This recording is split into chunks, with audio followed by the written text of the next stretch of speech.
What's going on, everybody, and welcome to another fabulous episode of The Audition with your boy, the Sebastian Alexander Bonet.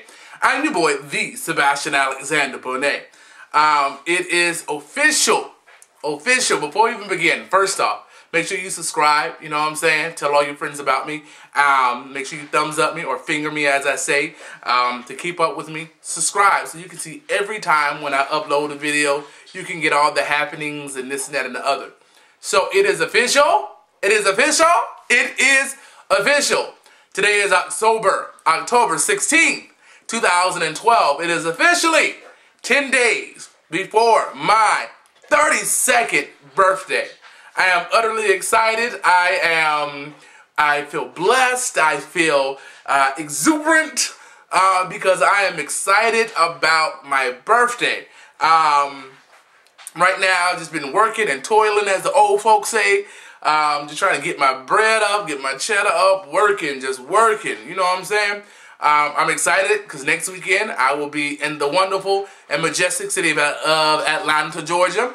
I always go. This is year like number 8 I've been going for my birthday because my birthday weekend every year is the same weekend as one of my favorite pageants, Mr. and Mrs. Black Gay Universe, or MBU as we call it, and it happens every year on my birthday weekend. So for the past 8 years, I have been going to Atlanta for this pageant, and so I'm excited to see my Uncle Saez.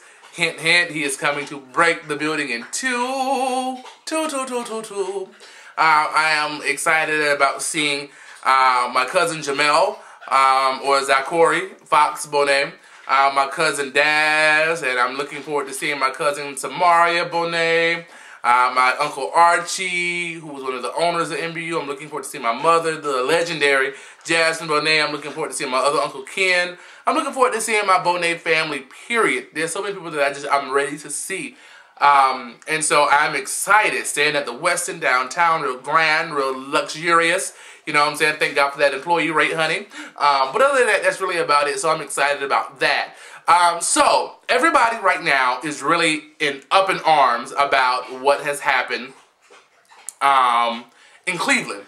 Now, I'm going to try to add the video before this for you can see what's going on, so you can have your own perception of it. And I'm sure you've seen it. But in Cleveland, a bus driver, an older gentleman, knocked the brakes off of a girl. When I say knocked the brakes off, he uppercut her till, I mean, they were like he hit her like Moses, like he was parting the Red Sea.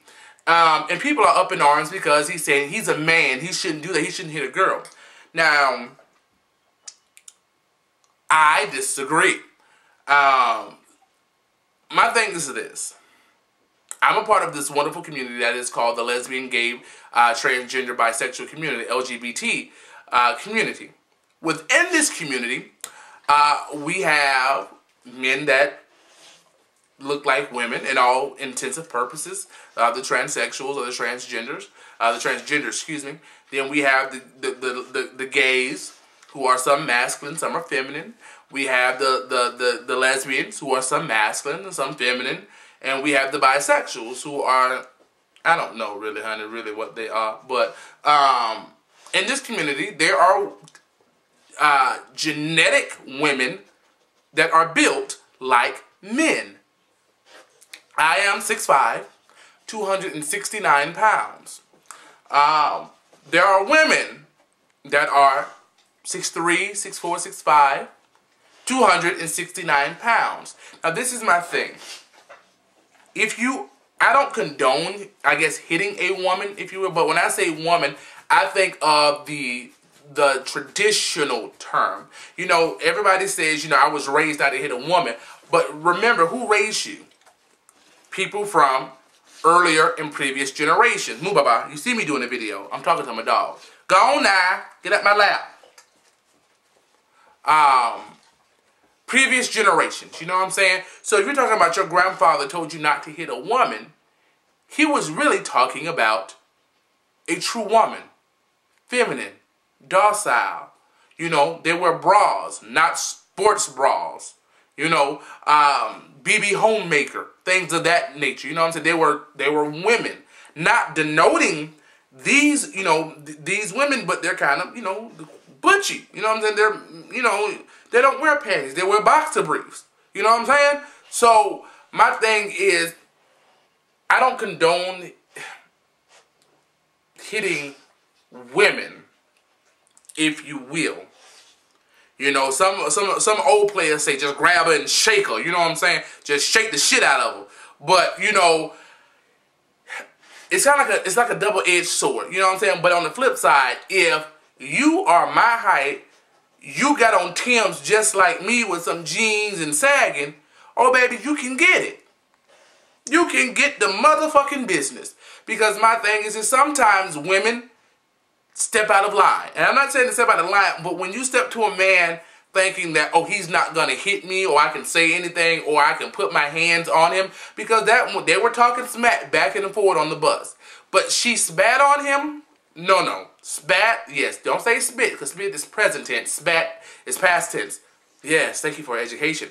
And then two, she pushed him while he was driving. First off, she was endangering the passengers on this bus. Because that man could have had old slippery hand. You know what I'm saying? He could have had a little Parkinson's disease where he shake. You know what I'm saying? So, in the means of pushing him, she was jeopardizing everyone else on that bus. You know what I'm saying? Now, he stopped the bus, and all he said, you're going to jail today. He got up, and he uppercut the shit out of her. I mean, like Vander Holyfield, fuck Mike Tyson, or one of them old Cassius Clay. You know what I'm saying? Muhammad Ali. One of them old nasty uppercuts, you know what I'm saying? Then everybody's so up in arms, but she started it.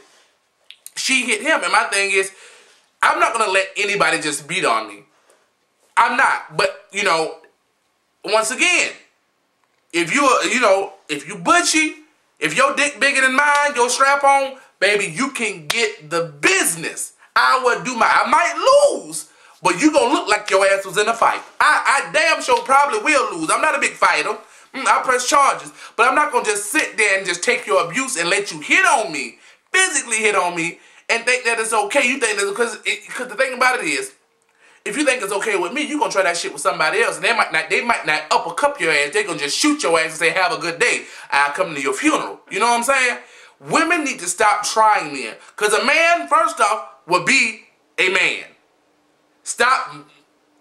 Women, period. I'm not talking about just butchy women. Women, period. You all have a tendency, you think, okay, I can say whatever I want, roll my neck or step to him like a G or whatever. And you think that old rule is in place, that a man should not hit a woman. Nowadays, that shit goes out the window. But then you want to be upset when the man hits you, but you the one that stepped to the man. I'm not going to say know your place, but know your boundaries. There are boundaries. Because when we hit you, oh, you should hit a man. No, I mean, you shouldn't hit a woman. No, bitch, I'm going to do my best to knock your fucking ass out. I may lose, but between scratches and bites and bricks at your head, people going to know you was in a fight.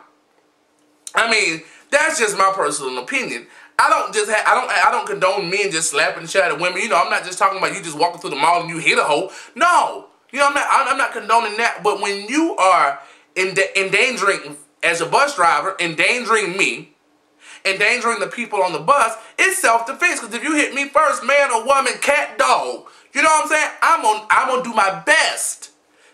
My mother told us when we was in school, she said she does not condone violence, or condone fighting rather. But if somebody hits you, physically touches you, pick up the closest thing to you and knock them the fuck out. She told, my mother was serious. Pick up a desk, pick up a brick, to defend yourself. Now, I'm not talking about walking around being a bully, just smacking bitches. I'm not saying that. But if I'm minding my business and you know, words can be exchanged, that's fine. Bitch, we can change words. I'll read you like a motherfucking book in the Bible. But when you cross that line and put your hands on me, honey, I don't play fair. Now, I'm not going to shoot you because I don't want jail time. I don't want jail. I don't want homicide or premeditated murder or nothing like that. But whatever that is next to me, I swear for it could be the Bible itself. It could be a crucifix. Bitch, you going to hang on the cross today. You know, my mother, and I believe, And my brother took that literally one time because my brother has epilepsy, and somebody was picking on him because of his epilepsy, and they picked on him and pushed him. He picked up a chair and knocked the shit out of that boy. No lie. And when they called my mother to come to the school, and she's like, well, what do you want me to do? He hit my son. My son was just defending himself, and there was nothing that they could say because technically it was, but the boy ain't hit him no more. Not at all. And they had them hard wooden them wooden chairs. They don't have, when we was in school, they didn't have them plastic chairs, honey. That was that solid oak, honey. That solid oak or that mahogany. But she had some weight to her. But everybody's up in arms. So that's all I'm going to say about that. My thing is, women, not to say know your place. I'm not putting you back before the feminist movement. I'm not trying to put you back in the 1940s, 1950s where you're, barefoot, pregnant, all you're good for is having babies. I'm not saying that. But when you step to a man, Newton's third law of motion. For every action, there is an equal and opposite reaction. Time for a mug moment. I'm going to say it again. Sir Isaac Newton, his third law of motion. For every action, there is an equal and opposite reaction. So it kind of means, let's back on up. So it kind of means y'all see my girls behind me, Carrie, Samantha, Miranda, and Charlotte. That pretty much means whatever it is, good or bad, there is a ramification for it. And that's in life, period. When you write about Shaq, the ramification is you're going to get a $34 fee from the bank. If you write that bitch to Publix and they're going to take care of it, they're going to send your ass to the state attorney's office. So that's supposed to, don't ask me how I know that. But, yeah. But if you're kind by people, pleasant by people, it's going to come back to you because people are going to be kind and pleasant to you because they know your characteristics and your demeanor. For every action, there is an equal and opposite reaction. So when she stepped on that bus and didn't pay her fare, because that's what the argument started about, she didn't have her money. And that's right, the man was going to put her off because how you going to ride the bus, try to ride the bus, and everybody else on the bus had to pay their $2, $3 fare. Pay your fare. What was that on? It was at New Jack City. Pay your fare. Pay your fare. I forgot what that was on. He jumped the little turnstile on the subway. Maybe that was Money Train. I don't remember. It was one of the Wayne brothers. But, when she started cussing that old man out, and he looked like he was about 78 years old, he posts civil rights. Sonny, he good for being a bitch ass. He got a whole bunch of pent up energy in his ass. All he can do is just drive that bus and go home. Drive that bus and go home. You don't know what kind of life he was living. His wife could have pissed him off first thing that morning. The white man down at the office could have pissed him off, and he was just holding on by a little thread, and that little girl got on there and just she was a straw that broke the camel's back. But in the words of Kevin Hart, you're gonna learn today. And she did. But instead of staying down, she got back up. I don't understand that. Got back up, and then he proceeded to choke her like anime. And the fish in the recording. See, remember when she said, I'm just trying to help out, and he go in there and beat her up and then choke her, then rape her? That's how he was choking her. He was choking the shit out of her. He had like both hands around her neck, just squeezing. But anyways, that's all I'm saying. You know what I'm saying? Yeah, that's it. So I'm about to go because I'm just getting home from work, and I just want to get that out there and this, that, and the other. So make sure y'all subscribe, share this video with your, if you're a butchie, lesbian, kind of masculine, share this with your friends so they can be aware of that rule about not hitting women. It's gone out the window. And that's about it. Follow me on Twitter at Sebastian Bonet. All my Atlanta people, I can't wait to see you. And that's really about it. Alright, thank you so very much. I'll holler at y'all later. I love you, love you, love you. Peace.